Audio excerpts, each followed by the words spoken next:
Hi guys, welcome back again in my channel and today we will discuss about interest group. ठीक है. So आज day 6 है. ठीक है, तो हम 7 डे के चैलेंज में आज हमारा 6 डे है और 6 डे में आज हम क्या करने वाले हैं, that is interest group. Right. So interest group के बारे में बेसिकली आपने बहुत सारी चीज़ें सुनी होंगी. Right. But as being a political science student आपको ये समझना ज़रूरी है कि what is basically interest group about and how it influence the political system and why it influence the political system. Right. So इन सारे एस्पेक्ट में आज हम बात करने वाले हैं कि पॉलिटिकल सिस्टम में क्यों इंटरेस्ट ग्रुप इतना इन्फ्लुएंस क्रिएट करता है. ठीक है. सो उसी सीरीज में हम आगे बढ़ते हैं. So let's start. अब इंटरेस्ट ग्रुप को समझ लेते हैं कि what about interest group is. तो आपने जैसे कि नाम सुना होगा प्रेशर ग्रुप्स के बारे में. राइट. सो प्रेशर ग्रुप और इंटरेस्ट ग्रुप क्या ये दोनों अलग अलग होती हैं? नहीं, ये दोनों अलग अलग नहीं होती है. राइट. सो ये दोनों ही एक ही होती है. इंटरेस्ट ग्रुप को ही प्रेशर ग्रुप भी बोला जाता है and pressure group is also called interest group.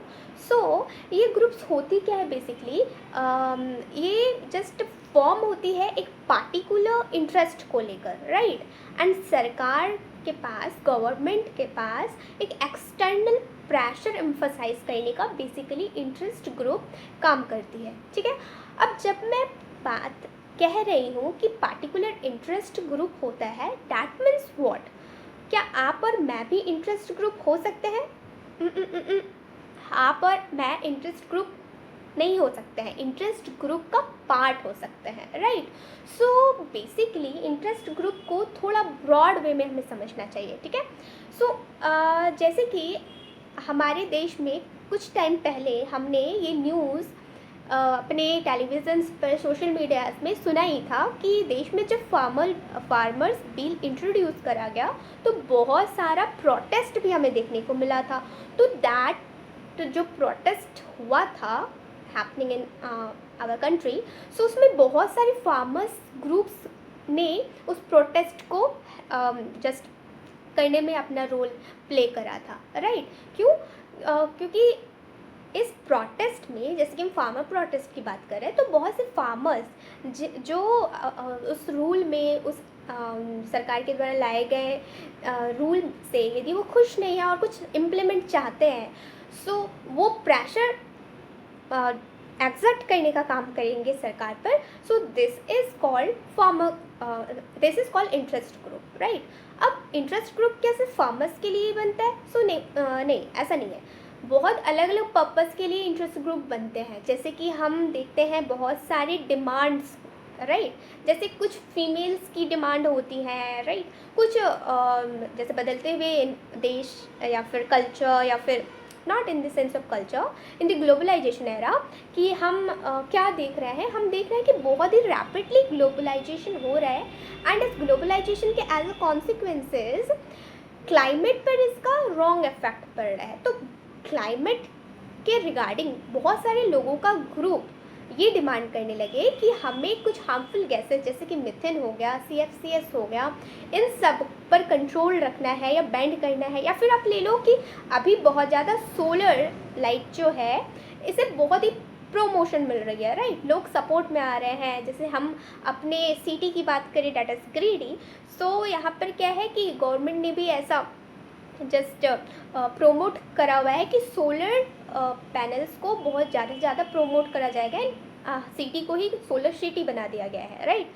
So ये क्या है कि कुछ ग्रुप ऑफ पीपल्स, यदि सरकार इन सबको इंट्रोड्यूस नहीं करी है, सरकार का उधर ध्यान नहीं जा रहा है, तो एक्सटर्नल बेसिस पर ग्रुप ऑफ पीपल्स अपना ओपिनियन पॉलिसी मेकर्स के पास इंट्रोड्यूस करेगी, ताकि जो हमारे लिए पॉलिसीज़ बना रहे हैं उनकी policies through interest group influence हो सके. मतलब वो इन्फ्लुएंस करने का बेसिकली काम करता है. जैसे अभी ही एक रिसेंट न्यूज़ आया है कि एज कॉन्टेक्स्ट टू झारखंड. ठीक है. झारखंड में जैसे हम जानते हैं कि it is basically a tribal community based state. Right. So tribal community, यहाँ की जो ट्राइबल कम्युनिटीज़ है वहाँ क्या होता है कि सेल्फ गवर्नड रूल चलता है, मतलब ट्राइबल पीपल्स का अपना ही रूल सिस्टम रेगुलेशन होता है। वो सरकार पर डिपेंड नहीं होती है। उनके कम्युनिटी में जो भी डिसीज़न लेना हो वो सब उनके अंदर के जस्ट लोग मिलके ही लेते हैं, right. And this is self governed system जो कि बहुत लंबे टाइम से चला आ रहा है। नॉट अबाउट कि आफ्टर इंडिपेंडेंस, जब ब्रिटिश कॉलोनियल रूल चल रहा था उसके बहुत पहले से ही जो ट्राइबल पीपल्स होते थे वो अपना self regulatory system, self governed system regulate करते थे। So as per current affairs, as being a political science student, आपको ये पता होना चाहिए कि अभी ही हाल में एक न्यूज़ बहुत ही जो सर्कुलेट कर रहा है सोशल मीडिया में कि मुंडा Manki system, it is one of the just oldest self govern system by practice by the हो कम्युनिटी ऑफ झारखंड, ठीक है। सो हो कम्युनिटी ऑफ झारखंड में जस्ट बहुत ही ओल्ड टाइम से चला आ रहा है सेल्फ गवर्न रूल करने के सिस्टम को जस्ट मुंडा मान के सिस्टम कहते हैं। एंड वहाँ के जो डीसी हैं उन्होंने जो हेड है सिस्टम के, जो भी रेगुलेशन लेते हैं टॉप लेवल पर, उनके डिसीज़न को जस्ट स्टॉपेज लगा दिया कि आप जो डिसीज़न ले रहे हैं उससे कॉमन पीपल्स की लाइफ में रॉन्ग इम्पैक्ट जा रहा है या फिर आप सिस्टम को थोड़ा अफेक्ट कर रहे हैं। सो ओवरऑल जो भी है, बट इस न्यूज़ से क्या है कि जो ओल्डेस्ट टाइम से चला आ रहा है ना, before the colonial rule, tribal people का self govern rule, that is Munda Manki system, वो मेन लाइट स्ट्रीम में या मीडिया स्ट्रीम में आ चुका है। तो मैं ये इंटरेस्ट ग्रुप में आपको क्यों बता रही हूँ, मैं आपको इसलिए बता रही हूँ कि मान लो ट्राइबल पीपल्स अपने एक डिमांड को लेकर आ जाए कि अभी जैसे ये न्यूज़ में आ गया तो हमें जानने को मिल गया कि झारखंड में ट्राइबल पीपल्स अपना ही रूल गवर्न करते हैं, उनका डिसीज़न जो भी उनके समाज में, उनके कम्युनिटी में लेना हो वो खुद से लेते हैं, राइट। पनिशमेंट देना हो या कुछ जस्ट डिस्प्यूट हो गया है तो सॉल्व करना हो, उसे लेकर वो डिस्ट्रिक्ट कोर्ट या हाई कोर्ट में नहीं जाते, वो प्रेफर करते हैं कि अपनी कम्युनिटी में ही उसको सॉल्व कर लिया जाए। सो मान लेते हैं कि जो भी ट्राइबल पीपल्स हैं उनका एक ग्रुप बन गया और वो अपने ग्रुप में उनका क्या इंटरेस्ट है, वो अपने इस इंटरेस्ट को लेकर इंट्रोड्यूस हो गए, सरकार के सामने आ गए कि हमारा ये जो सेल्फ गवर्न रूल चल रहा है बहुत लंबे टाइम से, हमारे पूर्वजों के टाइम से, उसको एक नेशनल रिकॉग्निशन मिलना चाहिए, राइट। और सरकार को इस बियॉन्ड, इस डायरेक्शन में बहुत एम्फोसाइज करने लग जाए, उनके डिसीजन मेकिंग्स में बहुत ज़्यादा, पॉलिसी मेकिंग में बहुत ज़्यादा एम्फोसाइज करने लग जाए बाय द एक्सटर्नल फोर्स, तो हम कहेंगे कि या it is also a interest group, क्योंकि वो अपने इंटरेस्ट को लेकर सरकार के ऊपर में एम्फोसाइज कर रही है। And it is also called pressure group, कि सरकार पर प्रेशर एक्सर्ट कर रही है, right. So this is called interest group. So इतना मैंने एग्जाम्पल दिया, करंट अफेयर्स भी जोड़ दिया और इंटरेस्ट ग्रुप को भी आपको एक्सप्लेन कर दिया। आई होप कि इंटरेस्ट ग्रुप आपको समझ में आई होगी।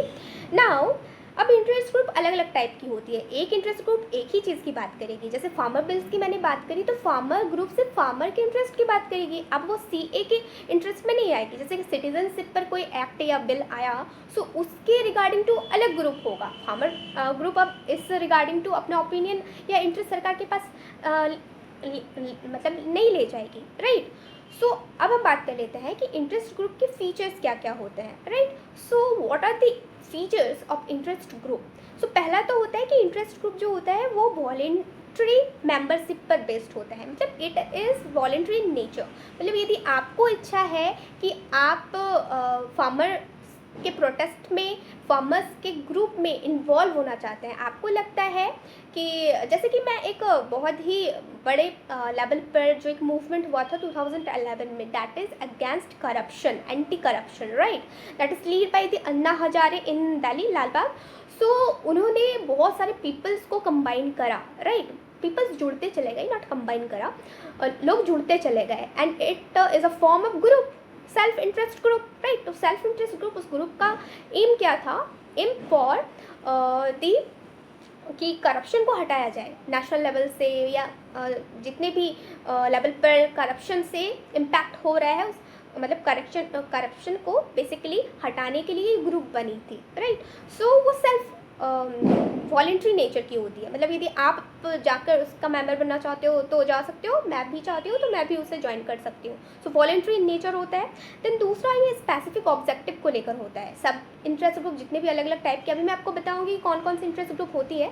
सो सबका एक अपना स्पेसिफिक या पार्टिकुलर ऑब्जेक्टिव होता है, उसी को लेकर वो बनती है एंड सरकार को प्रेशराइज करती है या फिर जस्ट एग्जर्ट करती है एक्सटर्नल फोर्स सरकार के डिसीजन मेकिंग पॉलिसीज़ या रूल्स पर, ठीक है, ताकि उनका जो इंटरेस्ट है वो ज़्यादा से ज़्यादा सिद्ध हो पाए। Now move to next, that is non electoral interest group. Basically ये इलेक्टेड नहीं होते हैं, ये नॉन इलेक्टेड होते हैं, ठीक है। सो चुनाव के थ्रू ये चुन के नहीं आते हैं, ठीक है। मैं चाहूँ तो मैं भी अपना इंटरेस्ट ग्रुप बना सकती हूँ। आप किसी इशू को लेकर चाहते हो इंटरेस्ट ग्रुप बनाना, तो you can also create a interest group. Okay, now next point is that influence oriented, that means ये इन्फ्लुएंस करती है ना सरकार के पॉलिसीज़ को, सरकार के डिसीजन मेकिंग को, तो ये इन्फ्लुएंस करने का बेसिकली काम करती है। Now last but not the list feature, that is organized structure. Why I am saying this is organized structure? Because interest group basically क्या होती है, ये organized होती है, ठीक है।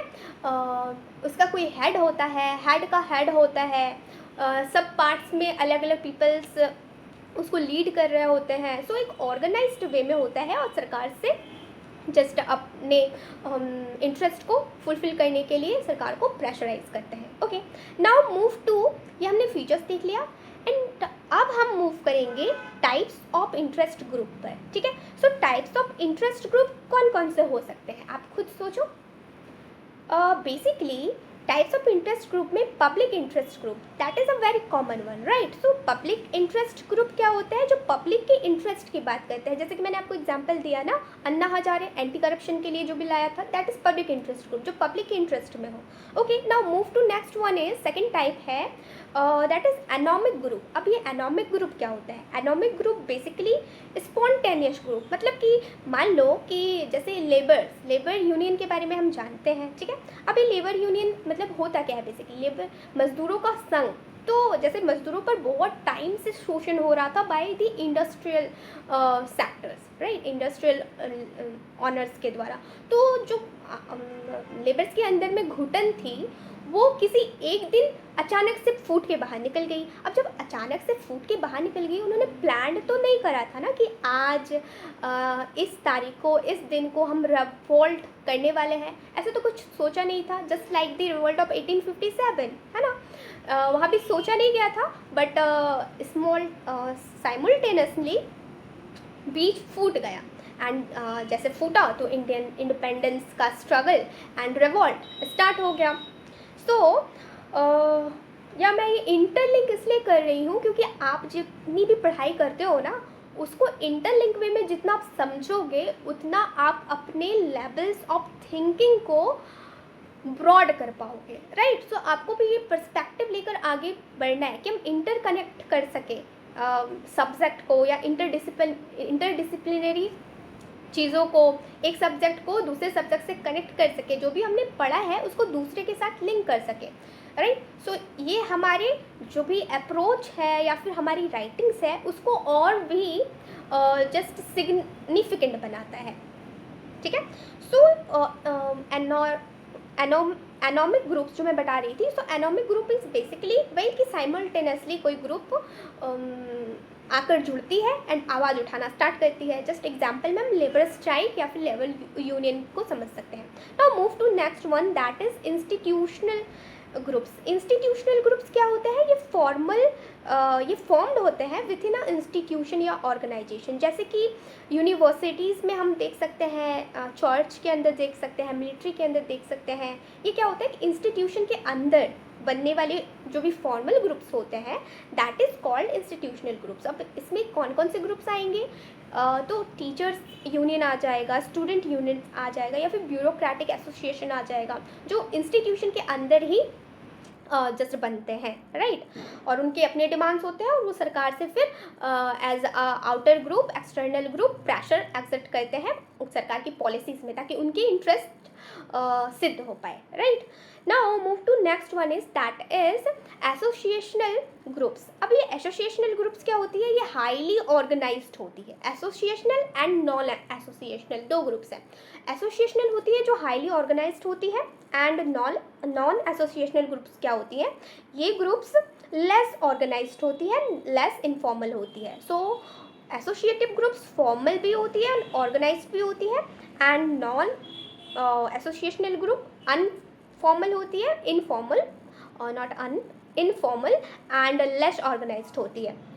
सो इसके एग्जाम्पल में यदि हम समझे तो एग्जाम्पल क्या होगा, सो कम टू द एग्जाम्पल कि एसोसिएशनल ग्रुप के एग्जाम्पल में जैसे कि हमने बात करा कि लेबर यूनियन हो गया जो कि बहुत ही हाई ऑर्गेनाइज्ड है, ठीक है। टीचर्स यूनियन हो गया, जैसे कि डीयू या बीएचयू के टीचर्स होते हैं, तो डीयू के जो टीचर होंगे वो सिर्फ डीयू के ही इंटरेस्ट को लेकर बाहर आएंगे ना, वो बीएचयू के जो भी टीचर है उनके प्रॉब्लम्स या उनका जो इंटरेस्ट है उसको अराइज नहीं करेंगे। सो क्या है कि एसोसिएशनल इंटरेस्ट ग्रुप जो हाईली ऑर्गेनाइज्ड होते हैं, ठीक है, एंड नॉन एसोसिएशनल जो इनफॉर्मल होते हैं, जैसे कि एथनिक ग्रुप्स को आप ले लो। एथनिक मतलब कोई भी कास्ट अपने कुछ इशू को लेकर आ रहा है कि उसे रिजर्वेशन चाहिए, या फिर कोई भी जस्ट सोसाइटी में जितने भी क्लासेस हैं उनके कुछ कल्चर्स को वो प्रिजर्व करने की बात कर रहे हैं, सरकार से डिमांड कर रहे हैं। जैसे सरना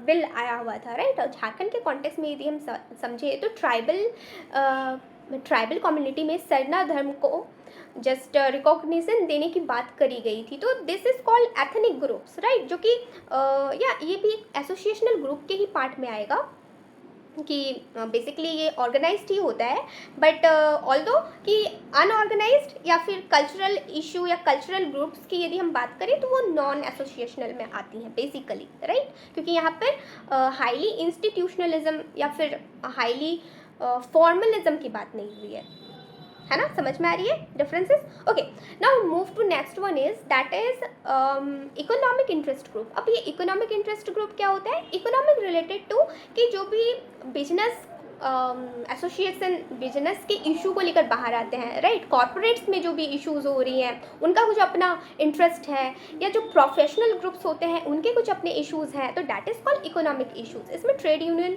को भी हम इंक्लूड कर सकते हैं। Now move to next that is promotional group. Promotional groups are basically about what? So promotional groups are basically about जैसे कि प्रोमोशनल ग्रुप्स में यदि हम बात करें तो बेसिकली हम समझ सकते हैं कि जो ग्रीन पीस या फिर इन्वायरमेंट को सेव करने की, या इन्वायरमेंट के रिलेटेड, जैसे कि बहुत सारी इमिशन गैसेस हैं जो हार्म करते हैं इन्वायरमेंट को, राइट। जैसे कि हम देखते हैं कि व्हीकल से जो भी स्मोक बाहर आता है, या फिर जो हार्मफुल गैसेस है CFCs या मीथेन गैस, इसके जस्ट इमिशन को कम करना हो, तो इन सब को लेके यदि कोई ग्रुप आ रही है सामने, that is called promotional group, कि वो प्रमोशन कर रही है चीज़ों का। Okay, now move to the function of interest group. अब इंटरेस्ट ग्रुप के फंक्शंस क्या क्या होते हैं? बेसिकली ये रिप्रेजेंट करती है, ठीक है। दूसरा हो जाएगा कि ये पार्टिसिपेशन इंक्लूड करती है लोगों का, एंड तीसरा कि ये पॉलिसी को इम्पैक्ट करती है, इन्फ्लुएंस करती है। Now method used by interest group. अब कौन कौन से मेथड जो इंटरेस्ट ग्रुप के द्वारा यूज़ करे जाते हैं, तो उसके बारे में हम बात कर लेते हैं। So first one is lobbying, right. So lobbying is what? It is basically, ये टर्म जो है बेसिकली अमेरिका में यूज़ करा जाता है, इन द US कंट्री, है ना, USA के कंट्री में, USA में। सो लॉबिंग होता क्या है? बेसिकली ये मेथड है इंटरेस्ट ग्रुप के थ्रू जो यूज़ करा जाता है, सो वो लॉबिंग यूज़ करते हैं। लॉबिंग इज़ अबाउट कि डायरेक्ट इंगेजमेंट होता है इंटरेस्ट ग्रुप के लोगों का, राइट। डायरेक्ट इंगेजमेंट होता है कि वो पॉलिसी मेकर्स को इम्पैक्ट कर पाए, उनके इन्फ्लुएंस को इम्पैक्ट कर पाए। बेसिकली ये कॉर्पोरेट्स वर्ल्ड में यूज़ करा जाता है, इन the sense in the country of USA। Basically the term is lobbying, right. So interest group या प्रेशर ग्रुप होता है basically. Okay, now next method is campaign contribution. जैसे कि कुछ लोग होते हैं जो कैंपेन में या फिर पब्लिक कैंपेन या मीडिया एडवोकेसी करते हैं, जैसे कि इलेक्शन जब होता है तो इलेक्शन में जो भी पार्टिकुलर इंटरेस्ट ग्रुप के लोग होते हैं वो किसी इंसान को बाहर से सपोर्ट कर रहे होते हैं कैंपेन के थ्रू या जस्ट उसे इलेक्शन में जिताने के थ्रू। वाई? बिकॉज जब वो बंदा जीत जाएगा, जब वो इलेक्शन के थ्रू जीतेगा और जस्ट सरकार में आएगा, गवर्नमेंट बनाएगा अपना, तो उनके जो जो ग्रुप है, राइट, जो बेसिकली इंटरेस्ट ग्रुप है, उनके हित को, उनके इंटरेस्ट को पूरा कर पाएगा। क्यों? क्योंकि इसने सपोर्ट करा है किसी इंसान को बाहर से कैंपेन के थ्रू या फिर वोट्स के थ्रू या पैसे के थ्रू, मनी रिगार्डिंग टू, जैसे भी करा हो चुनाव जीतने में। सो वो बाद में जब गवर्नमेंट में रोल प्ले करने आएगा तो उस से रिलेटेड जितने भी इंटरेस्ट ग्रुप के पीपल्स जुड़े हुए हैं उनके इंटरेस्ट को वो पूरा करेगा, राइट। सो ये भी एक मेथड होता है कि पब्लिक कैंपेन या media advocacy.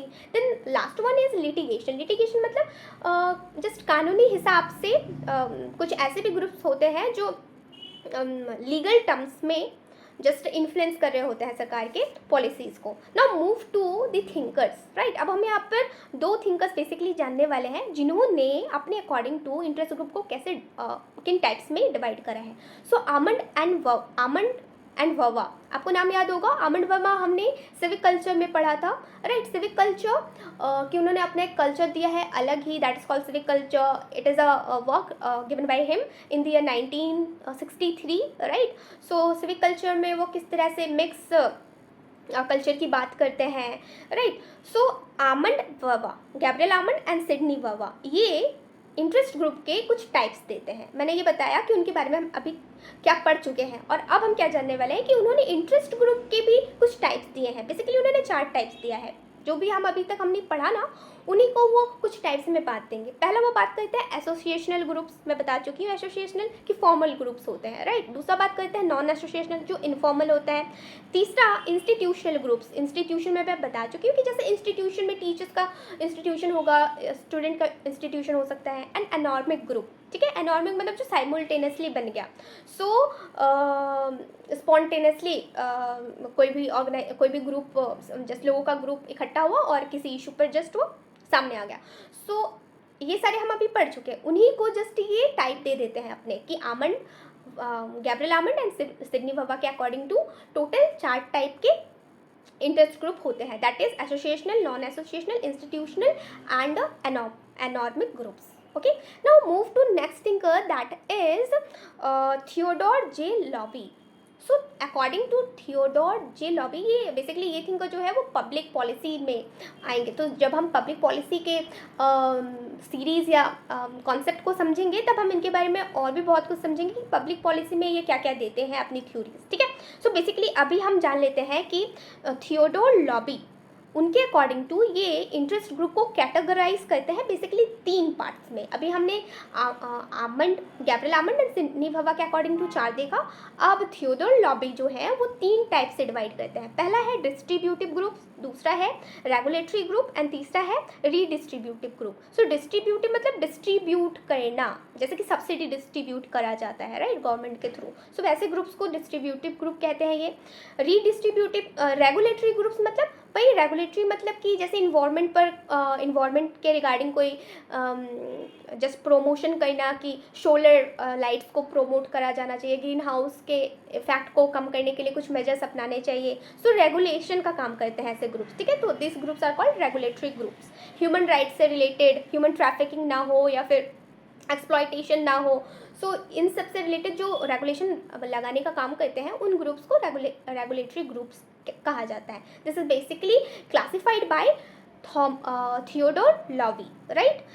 Now third one is redistributive groups. अब रीडिस्ट्रीब्यूटिव क्या होता है? ये बेसिकली जो रिच पर्सन होते हैं सोसाइटी के, उनसे टैक्स लगा के उनके टैक्स के थ्रू जो भी जस्ट एज अ फाइनेंस या मनी बेसिस पर जो भी आएगा एज अ टैक्स बेसिस, उसको क्या कर दिया जाएगा? रीडिस्ट्रीब्यूट कर दिया जाएगा among the poor one by the welfare schemes, ठीक है। जैसे कि ये रीडिस्ट्रीब्यूटिव का कॉन्सेप्ट ही यही कहता है कि अमीर से लो as a tax basic and फिर उसको अनाज के हिसाब से फ्री, जैसे हम राशन सिस्टम देखते हैं, PDS system, public distributive system. So welfare के थ्रू वो गरीबों में बांट दो। तो ये जस्ट बात करते हैं थियोडोर लॉबी और रीडिस्ट्रीब्यूटिव ग्रुप्स बेसिकली वेलफेयर की बात करेगा कि जो दे सकता है, जो कैपेबल है, उससे लो टैक्स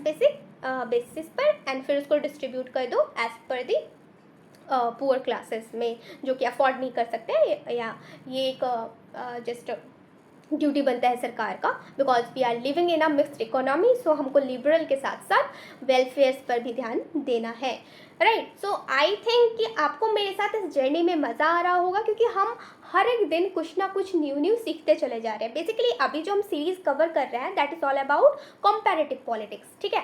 नाउ इसके बाद जितने भी सारे सीरीज़ हमारे आएंगे, टॉपिक्स हमारे आएंगे, आपको और भी मज़ा आने वाला है। सो आप मेरे साथ कनेक्टेड रहिए। नाउ अभी ख़त्म नहीं हुआ है, एक चीज़ और बचा हुआ है, दैट इज़ कि इंटरेस्ट ग्रुप से रिलेटेड कुछ थ्योरीज भी दी जाती है, टाइम टू टाइम इंट्रोड्यूस होती है। अब हम उन थ्योरीज को लास्टली कवर कर लेते हैं। सो पहला है प्लूरलिस्टिक थ्योरी। ये क्या होता है? ये कुछ पावरफुल ग्रुप्स के थ्रू अपने कुछ इंटरेस्ट को सरकार के आगे ये लेके जाती हैं और सरकार से जस्ट मनवाने की कोशिश करती हैं। एंड दूसरा है कि इलीट थ्योरी। इलीट थ्योरी क्या होता है? जस्ट सेम कि पावरफुल पीपल्स का ही जस्ट ग्रुप होता है। Now move to next one is that is Marxist perspective. Marxist जैसे कि मार्क्स जब भी बोला जाता है ना, सो हम आगे वैसे समझने वाले हैं अपने नेक्स्ट यूनिट्स में कि मार्क्सिस्ट क्या था। सो मार्क्स से रिलेटेड कार्ल मार्क्स, ठीक है। कार्ल मार्क्स हमेशा फेवर करते हैं क्लासलेस या स्टेटलेस सोसाइटी। वो लेबर्स की राइट की बात करते हैं, प्रोलेटेरिएट एंड ओनर क्लास के ये डिवीज़न की बात करते हैं कि ये जो डिवीज़न गैप बन गया है ना सोसाइटी में, उसमें ये जो वर्किंग क्लास है उसका एक्सप्लॉयटेशन बहुत ज़्यादा हो गया है। सो बेसिकली जो लेबर ग्रुप्स है वो मार्क्सिस्ट पर्सपेक्टिव को सपोर्ट करता है। सो ये भी थ्योरी हो गई इंटरेस्ट ग्रुप में कि मार्क्सिस्ट पर्सपेक्टिव, प्लूरलिस्टिक थ्योरी हमने जस्ट जान लिया, इलीट थ्योरी जान लिया, and the last one is that is corporatism. मतलब कॉर्पोरेट्स वर्ल्ड में जितने भी उनके सेल्फ इंटरेस्ट के इश्यूज होते हैं वो अपना सरकार से मांग कर सकते हैं as a group basis, that is called corporatism and corporate groups, ठीक है। सो होप सो आपको इंटरेस्ट ग्रुप के इस वीडियो में बहुत मज़ा आया होगा। एंड इफ़ आपका कोई क्वेश्चन है and you want to ask, so आप मेरे इस वीडियो के नीचे कमेंट कर सकते हो। ऑल द बेस्ट एंड या ऐसे हंसते रहिए, मुस्कुराते रहिए और अपनी पढ़ाई जारी रखिए।